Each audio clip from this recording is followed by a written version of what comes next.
ಮಕ್ಕಳೇ, ವೆಲ್ಕಮ್. ಇವತ್ತು ನಾವು ಈ ಒಂದು ವಿಡಿಯೋದಲ್ಲಿ ನನ್ನ ಕನಸು ಎಂಬ ಒಂದು ಪಾಠದ ಬಗ್ಗೆ ತಿಳಿದುಕೊಳ್ಳೋಣ. ಅದಕ್ಕೂ ಮೊದಲು ನೀವೇನಾದರೂ ಫಸ್ಟ್ ಟೈಮ್ ನಮ್ಮ ಚಾನಲ್ ನೋಡ್ತಿದ್ರೆ ಪ್ಲೀಸ್ ಸಬ್ಸ್ಕ್ರೈಬ್ ಮಾಡ್ಕೊಳ್ಳಿ. ಆಗ ನಾವು ಯಾವುದೇ ಒಂದು ವಿಡಿಯೋ ಮಾಡಿದರೂ ಸಹ ನಿಮಗೆ ನೋಟಿಫಿಕೇಷನ್ ಬರುತ್ತೆ. ಓಕೆ, ಈಗ ಸ್ಟಾರ್ಟ್ ಮಾಡೋಣ. ಓಕೆ, ಪಾಠ 2, ನನ್ನ ಕನಸು. ಒಂದು ದಟ್ಟವಾದ ಕಾಡು, ವಿಶಾಲ ಪ್ರದೇಶದಲ್ಲಿ ಬೆಳೆದಿರುವ ಎತ್ತರವಾದ ಮರ ಗಿಡಗಳು, ಮರಗಳನ್ನು ಬಳಸಿ ಮುಗಿಲೆತ್ತರಕ್ಕೆ ಹಬ್ಬುತ್ತಿರುವ ಬಳ್ಳಿಗಳು, ಹಸಿರಿನ ನಡುವೆ ಬಣ್ಣದ ಚಿತ್ತಾರ ಮೂಡಿಸಿರುವ ಹೂ, ಹಣ್ಣುಗಳು, ದುಂಬಿಯ ಝೇಂಕಾರ, ಪಕ್ಷಿಗಳ ಕಲರವ, ನಡುವೆ ತೇಲಿ ಬರುತ್ತಿರುವ ಕೋಗಿಲೆಯ ಧ್ವನಿ, ಜುಳುಜುಳು ಹರಿಯುತ್ತಿರುವ ಝರಿಯ ನಿನಾದ. ಇಂತಹ ಸುಂದರ ಪರಿಸರವು ಪ್ರಾಣಿ ಪಕ್ಷಿಗಳಿಗೆ ನೆಮ್ಮದಿಯ ಆಶ್ರಯ ತಾಣವಾಗಿತ್ತು. ಒಂದು ಮುಂಜಾನೆ ಕಾಡಿನ ಕಲರವದ ನಡುವೆ ಹೆಜ್ಜೆಯ ಸಪ್ಪಳವು ಪ್ರಾಣಿಗಳ ಕಿವಿಯನ್ನು ನಿಮಿರುವಂತೆ ಮಾಡಿತು. ಏನೆಂದು ನೋಡುವಷ್ಟರಲ್ಲಿ ಮರದ ಬುಡಕ್ಕೆ ಬಿದ್ದ ಹೊಡೆತದಿಂದ ಪಕ್ಷಿಗಳು ಚೀರುತ್ತಾ ಹಾರಿದವು. ಸನಿಹದಲ್ಲಿದ್ದ ಪ್ರಾಣಿಗಳು ಭಯಮಿಶ್ರಿತ ಕುತೂಹಲದಿಂದ ಯಾರದು ಎಂದು ತಿರುಗಿ ನೋಡಿದವು. ಮಾನವನನ್ನು ಕಂಡು ಸಿಟ್ಟುಗೊಂಡು ವಾದಕ್ಕೆ ಮುಂದಾದವು. ಮೊಲ: ಏ ಮಾನವ, ನಿನಗಿನ್ನೂ ಬುದ್ಧಿ ಬರಲಿಲ್ಲವೇ? ಅತಿವೃಷ್ಟಿ ಹಾಗೂ ಅನಾವೃಷ್ಟಿಯಿಂದ ಸಾವು ನೋವುಗಳು ಸಂಭವಿಸಿವೆ. ಆದರೂ ಕಾಡಿನ ನಾಶಕ್ಕೆ ಮುಂದಾಗಿರುವೆಯಲ್ಲ, ಛೀ ಅವಿವೇಕಿ! ಮಾನವ: ಅಂಜುಬುರಕ ಪ್ರಾಣಿಯೇ, ನೀನು ಮಾನವನನ್ನು ಅವಿವೇಕಿ ಎನ್ನುವೆಯಾ? ನಮ್ಮ ಬುದ್ಧಿವಂತಿಕೆ ನಿನಗೇನು ಗೊತ್ತು?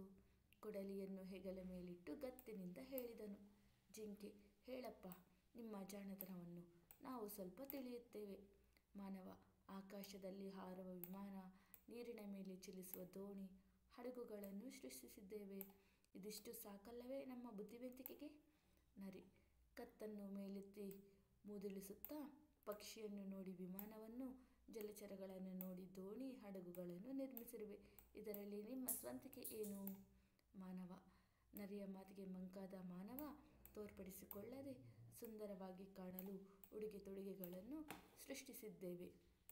ನಿಮಗಿದು ತಿಳಿಯದೆ?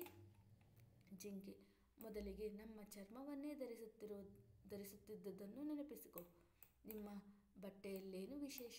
ಪ್ರಾಣಿ ಪಕ್ಷಿ ಕೀಟಗಳ ಮೈಬಣ್ಣಕ್ಕೆ ಮನಸೋತು ನಮ್ಮಂತೆ ಸುಂದರವಾಗಿ ಕಾಣಲು ಬಟ್ಟೆಗಳನ್ನು ಸಿದ್ಧಪಡಿಸಿರುವೆ. ಸಹಜ ಸೌಂದರ್ಯ ನಮ್ಮದು, ತಿಳಿಯಿತೆ? ಕೋತಿ: ಕೊಂಬೆಯನ್ನು ಹಿಡಿದು ಜೋತಾಡುತ್ತಾ ಜಿಂಕೆಯ ಕಣ್ಣಿನಂತಹ ಕಣ್ಣು, ನವಿಲಿನ ನಡಿಗೆಯಂತಹ ನಡಿಗೆ, ಕೋಗಿಲೆಯ ದನಿಯಂತಹ ದನಿ ಇರಬೇಕು ಎಂದೆಲ್ಲ ಹೇಳುವ ನೀವು ಸುಂದರವೋ ಅಥವಾ ನಾವು ಸುಂದರವೋ? ಕಾಡು ಹಂದಿ: ಗುಟುರು ಹಾಕುತ್ತಾ ಅಗತ್ಯ ವಸ್ತುಗಳನ್ನು ಉತ್ಪಾದಿಸುವ ನಿಮ್ಮ ಕಾರ್ಖಾನೆಗಳು ಹೊಗೆ ಮತ್ತು ಕಲ್ಮಶವನ್ನು ಹೊರಹಾಕುತ್ತವೆ.